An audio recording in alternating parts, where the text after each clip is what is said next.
이 복된 주일에 허락하신 하나님의 말씀 함께 보겠습니다. 야고보서 4장 8절에서 10절 말씀입니다. 하나님을 가까이 하라. 그리하면 너희를 가까이 하시리라. 죄인들아 손을 깨끗이 하라. 두 마음을 품은 자들아 마음을 성결하게 하라. 슬퍼하며 애통하며 울지어다. 너의 웃음을 애통으로 너의 즐거움을 근심으로 바꿀지어다.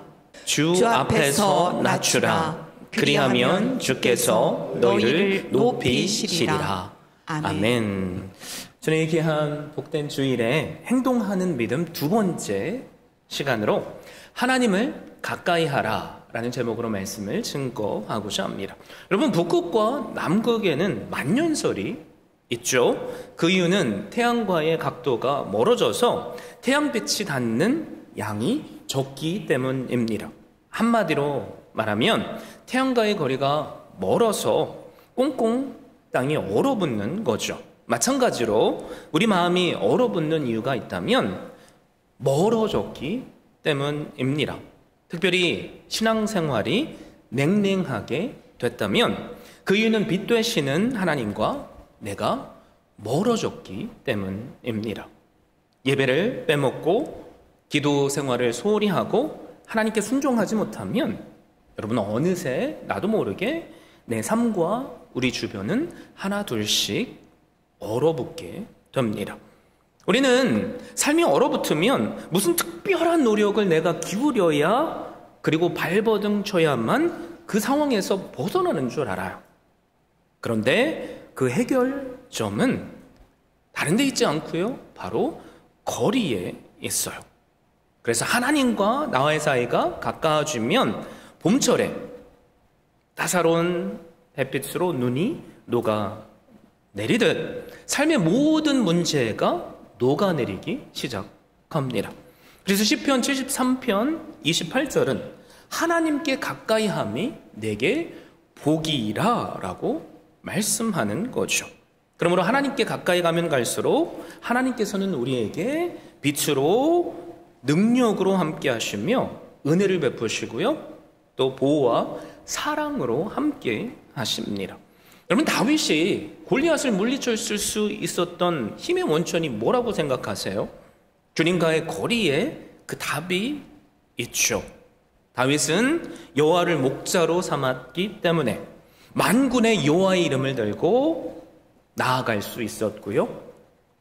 내가 가장 잘하는 돌팔매질을 함으로 하나님께서 그 돌을 잡아 골리앗의 이마에 박아 넣으시는 것을 통해 승리할 수 있었습니다. 그래서 하나님과 친근한 거리에 있는 사람들은 특징이 있는데요. 두려움이 사라져요. 그리고 그 안에서 용기가 솟아납니다.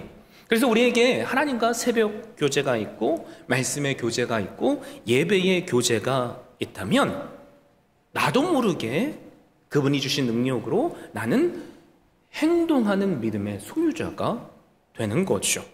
그래서 행동하는 믿음의 시작은 신기하게도요, 내가 노력하는 게 아니라 하나님을 가까이 하는 데에 있어요. 바로 그때 내 삶의 문제가 녹아내립니다. 그리고 그때부터 공급하시는 능력을 덧입게 됩니다. 그래서 8절 말씀을 보세요. 하나님을 가까이 하라. 그리하면 너희를 가까이 하시리라 라고 말씀하죠. 이 말씀을 다른 말로 바꾸면 이렇게 돼요. 하나님을 가까이 하라. 그리하면 하나님의 하나님 되심이 너희를 통해 드러나리라. 자, 그렇다면 우리는 어떻게 해야 하나님과 더 가까이 할 수 있을까? 이것을 고민해 봐야겠죠. 그래서 우리의 문제를 녹여주시고 또 능력을 더해주시는 은혜를 어떻게 누릴 수 있을까? 감사하게도요, 오늘 우리가 읽은 짧은 3절의 말씀 속에 그 답이 있습니다. 4가지인데요. 그 첫 번째는 손을 깨끗이 함으로 우리는 하나님께 가까이 나갈 수 있습니다. 8절 이렇게 말씀하죠. 죄인들아 손을 깨끗이 하라. 여러분, 우리가 언제 손을 씻나요? 외출하고 돌아오면 손을 씻죠. 일하다 혹은 여러 가지 일로 더러워졌으면 그때 손을 씻습니다. 그러나 오늘 본문이 말씀하는 손 씻기는요, 이런 문제가 아니에요. 죄의 문제를 다루고 있습니다. 성경은 죄를 짓는 것을 손이 더러워졌다라고 표현하는데요. 이사야 59장 3절에 너희 손이 피에 너희 손가락이 죄악에 더러워졌으며 라고 말씀합니다. 백성들의 죄악된 삶을 하나님께서는 손이 더러워졌다는 것으로 표현하셨던 거죠. 그래서 손을 씻는다라는 의미는 뭐예요? 죄를 씻는다는 의미입니다. 그래서 보세요. 구약시대의 제사장들은 성소에 들어가기 전에 언제나 물두멍에서 손을 반드시 씻어야만 했습니다. 그러므로 손을 씻으라는 말은 죄를 씻어내야 하나님을 만날 수 있다는 거예요. 그러므로 우리는 죄악으로 더러워진 손과 발, 우리의 삶을 하나님께 고백해야만 합니다. 이사야 1장 15절 말씀을 보면 이사야는 이렇게 선포해요. 너희가 손을 펼 때에 내가 내 눈을 너희에게서 가리고 너희가 많이 기도할지라도 내가 듣지 아니하리니 이는 너희의 손이 피가 가득함이라. 하나님께 우리가 달라고 손을 내밀어도 하나님은 눈을 가리신대요. 하나님께 우리가 아무리 기도한다고 할지라도 귀를 막아버리신다고 하십니다. 왜 그러시죠? 손에 피가 가득하기 때문입니다. 죄로 가득한 삶을 살면 당연히 하나님은 우리를 만나주시지 않겠죠. 그리고 우리가 아무리 기도를 열심히 수천 수만 시간 할지라도 하나님은 기도를 듣지 않으십니다. 그러므로 우리는 매일매일 매 순간 주님의 십자가 앞에 나와야 돼요. 십자가가 뭘 의미하죠? 나의 죄를 씻기는 하나님의 능력을 의미합니다. 예수님은 하나님의 본체셨어요. 그러나 하늘 영광을 스스로 내려놓으시고 이 땅에 연약한 인간의 모습으로 오셨습니다. 죄 없는 하나님이 우리처럼 사람이 된 거죠. 그 이유가 뭐예요? 우리의 모든 죄를 대신 하나님께 대속제물로 바쳐지는 어린 양으로서 지시고 십자가 위에서 죽음이라는 죄값을 치르시고 우리의 죄를 씻어주기 위해서예요. 그래서 예수님은 이미 우리의 모든 죄의 문제를 해결해 주셨습니다. 그래서 우리가 오직 해야 할 것은 뭐예요? 이 예수 그리스도를 믿으면 돼요. 그분을 믿는 믿음으로 나의 죄를 씻겨주시는 은혜가 임하는 거고요. 그 은혜를 누리는 사람은 더 이상 죄의 노예로 살지 않고 오늘을 기쁨으로 성령 충만하심으로 부어주시는 능력을 덧입고 사는 거죠. 여러분 예수 그리스도를 믿으시죠? 아멘이시죠? 그렇다면 우리는 오늘 평안을 누릴 수 있어요. 내게 아무리 나를 짓누르는 죄의 문제가 있을지라도요, 걱정이 있을지라도요, 그것을 하나님께 믿음으로 맡길 수 있어요. 자기 아들을 주기까지 우리를 사랑하신 하나님께서 무언들 안 주시겠습니까? 이 예수 그리스도를 오늘 믿으십시오. 어떻게요? 더욱 확실하게 말이죠. 그리고 주님 앞에 우리가 날마다 짓는 죄를 회개함으로 우리의 손을 씻을 수 있기를 바랍니다. 그러면 요한일서 1장 9절 이렇게 말씀하잖아요. 만일 우리가 우리 죄를 자백하면 그는 미쁘시고 의로우사 우리 죄를 사하시며 우리를 모든 불의에서 깨끗하게 하실 것이요. 십자가의 은혜가 우리를 씻겨주시는 죄 씻음의 은혜가 돼요. 그리고 우리를 하나님은 가까이 해주실 겁니다. 자, 이것에 의해서 두 번째로 우리가 하나님께 가까이 하기 위해서 해야 할 것이 있어요. 그건 뭐냐면 마음을 성결케 하는 겁니다. 8절에 계속 이렇게 이어지죠. 두 마음을 품은 자들아 마음을 성결하게 하라. 앞에서 손을 씻으라는 말은요, 우리의 외적인 범죄함을 정결케 하라는 거예요. 그런데 우리가 아무리 외모를 치장하고 아름답게 만들어도 마음이 깨끗하지 않으면 문제죠. 그래서 마음을 성결케 하라라는 말은요, 우리의 내적인 순결을 의미합니다. 그런데 우리가 어떻게 마음이 순결하지 않게 되죠. 오늘 성경은 분명히 말씀하죠. 두 마음을 품을 때 우리는 성결을 잃어버린대요. 두 마음을 품은다는 이 단어는요, 헬라어로 딕스코스라고 하는데요, 두 개의 마음, 이리 흔들리고 저리 흔들리는 마음을 뜻합니다. 특별히 야고보서를 보면 세상도 사랑하고 하나님도 사랑하려고 하는 그 모습 속에서 갈등이 교회 안에 있다는 것을 말씀하는데요, 우리도 마찬가지예요. 하나님을 사랑하고 또 세상을 사랑하고 세상의 즐거움을 즐기려는 마음을 품는다면 우리는 마음의 순결을 잃어버리는 거죠. 그래서 누가복음 16장 3절에서 주님께서는 이렇게 말씀하세요. 지파인이 두 주인을 섬길 수 없나니 혹 이를 미워하고 저를 사랑하거나 혹 이를 중히 여기고 저를 경히 여길 것임이니라. 너희는 하나님과 재물을 겸하여 섬길 수 없느니라. 우리 모두가 다들 잘 알잖아요. 우리는 마음을 두 가지에 동시에 전적으로 쓸 수 없습니다. 둘 다 사랑한다고 생각할지라도요, 우리는 나도 모르게 어느 한쪽으로 마음이 기울게 되어 있어요. 그리고 다른 한쪽은 가볍게 여기게 되죠. 신앙생활도 마찬가지예요. 세상의 쾌락을 즐기면서 하나님을 우리는 온전히 섬길 수 없습니다.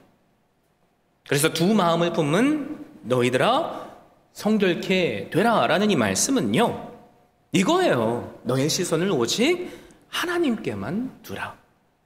하나님께 집중해라. 이런 말씀이죠. 여호수아의 마지막 고별 유언을 우리는 다들 읽기 잘 알아요. 여호수아서 23장, 24장을 보면 마지막으로 백성들에게 유언과도 같은 설교를 합니다. 그 내용 가운데 24장 15절에 보면 너희가 섬길 자를 오늘 택하라. 오직 나와 내 집은 여호와를 섬기겠노라 라고 말합니다. 그러면서 백성들에게 이렇게 강력하게 외치는 거죠. 머뭇거리지 마라. 우상과 하나님 사이에서 주저하지 마라. 오직 지금 이 순간 여호와 한 분 하나님만을 섬기기로 선택해라. 여호수아뿐만이 아니잖아요. 엘리야 선지자도 바알과 하나님 사이에서 머뭇거리며 이리 갈지 저리 갈지 갈팡질팡하는 백성들에게 너희가 언제까지 바알과 하나님 사이에서 머뭇머뭇하려느냐? 여호와가 만일 하나님이라면 그분을 따르라 라고 선포합니다. 선택하라는 거죠.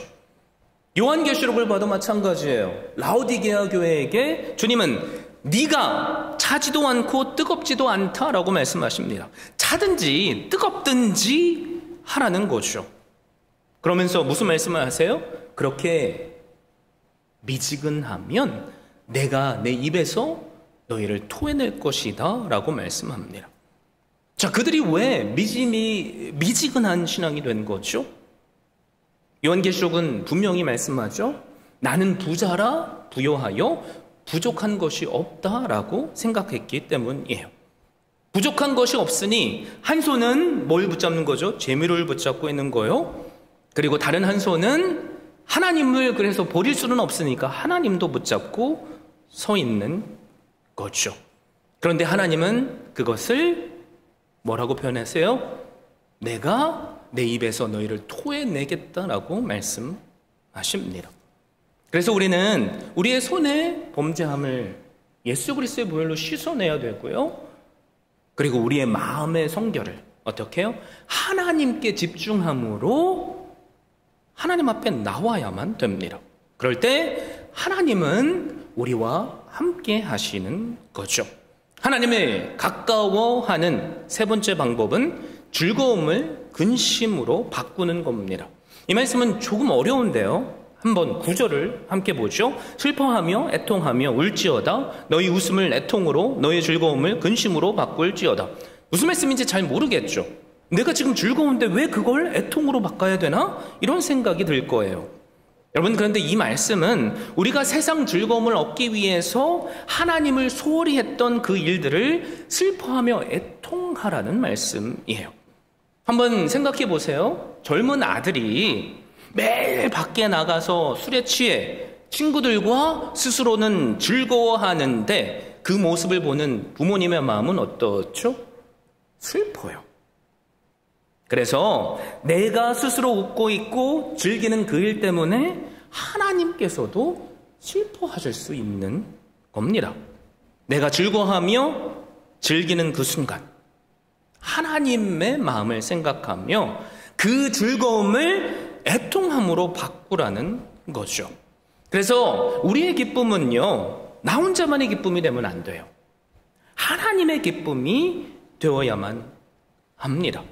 자, 이 시간 한번 생각해 보세요. 나는 도대체 오늘 무엇을 가지고 기뻐하고 즐거워하고 있습니까? 그 즐거움이 하나님께서도 함께 하시는 거라면 슬퍼할 필요가 없어요. 더욱더 즐거이 행하십시오. 그런데 만약에 그렇지 않다면 그 즐거움을 애통으로 바꾸고 하나님 앞에 나오셔야만 됩니다.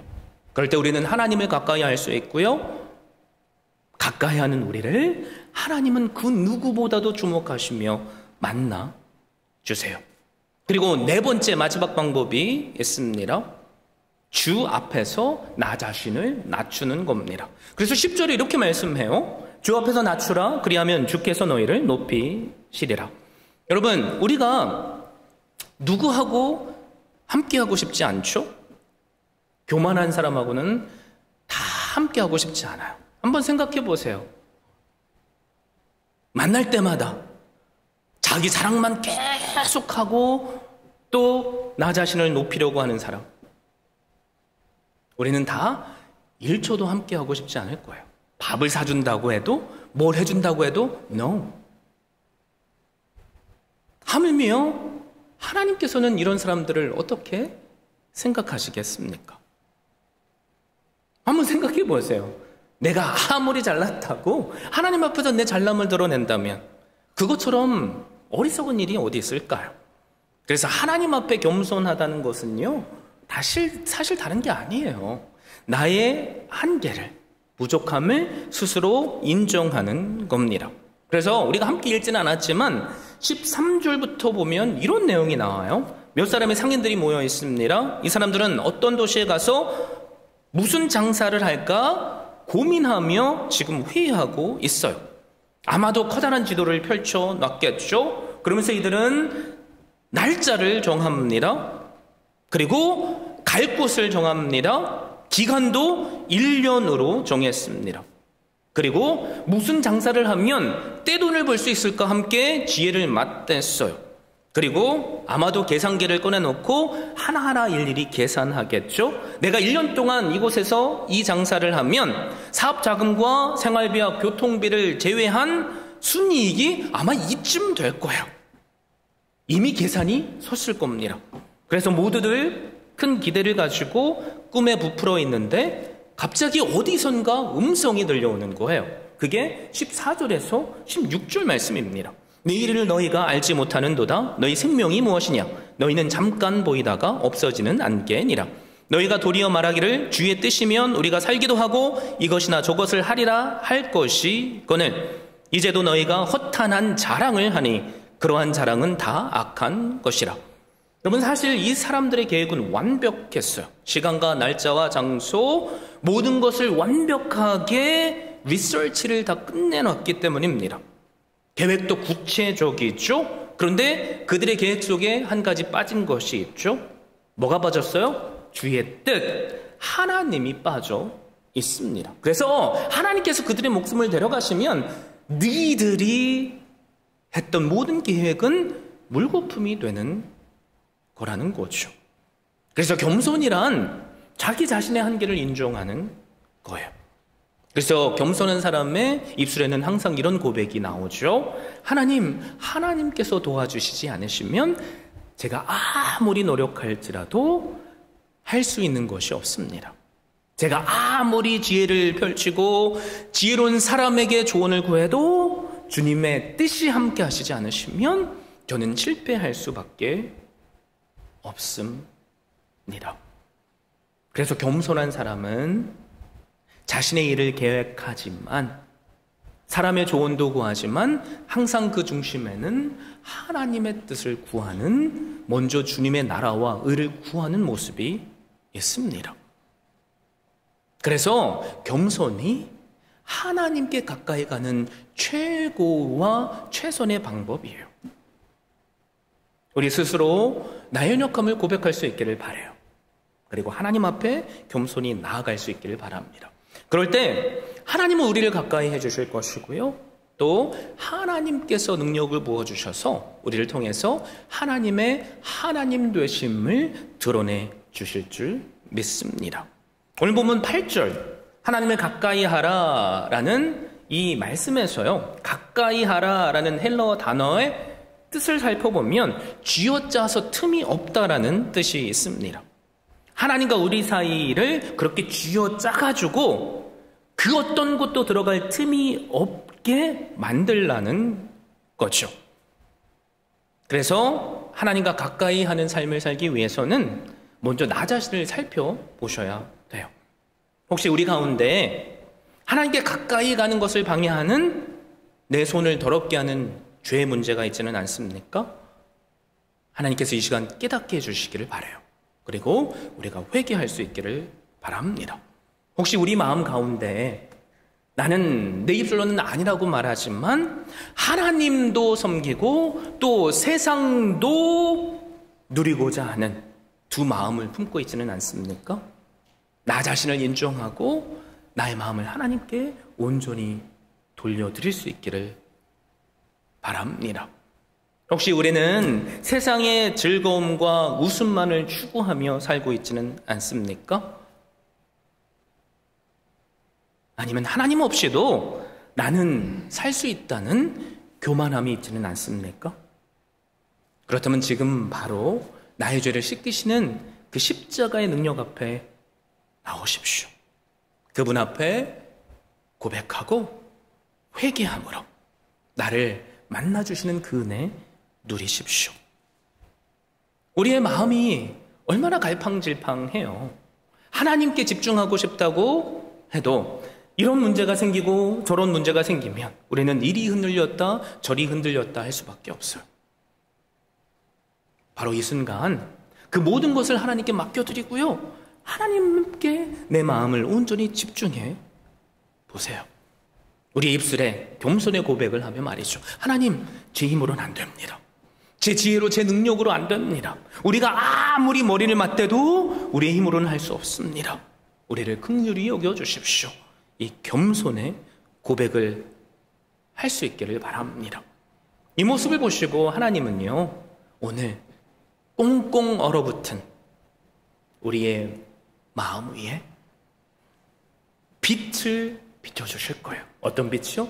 은혜의 빛이요. 그러면 우리가 그 어떤 이유에서든 내 마음이 얼어붙어 있을지라도 우리의 마음을 눈처럼 녹아내리게 해주실 줄 믿습니다. 문제가 해결된다는 거죠. 우리를 오늘 더 힘있게 승리케 하시는 은혜를 주신다는 거죠. 여러분, 그 능력을 우리가 누리고 싶지 않으세요? 내가 내 힘으로 발버둥 치면 안 돼요. 행동하는 믿음의 가장 첫걸음은 그래서 하나님을 가까이 하는 겁니다. 그러면 이 시간 우리가 함께 결단했으면 좋겠어요. 하나님을 가까이 하겠습니다. 하나님, 그래서 얼어붙은 내 마음을, 내 가정을, 내 비즈니스를 녹이시고 또 능력을 덧입혀 주셔서 하나님께서 하나님 되심을 우리를 통해 드러내시며 우리로 믿음의 행동을 하게 하시는 은혜 허락하여 주시옵소서. 우리가 이렇게 믿음으로 고백할 수 있다면 우리에게 하나님을 가까이 하는 나를 가까이 하시는 그 은혜를 부어주실 줄 믿습니다. 우리 이 시간 그 놀라운 은혜 누리시는 한 분 한 분 되시기를 예수 그리스도의 이름으로 축원드립니다.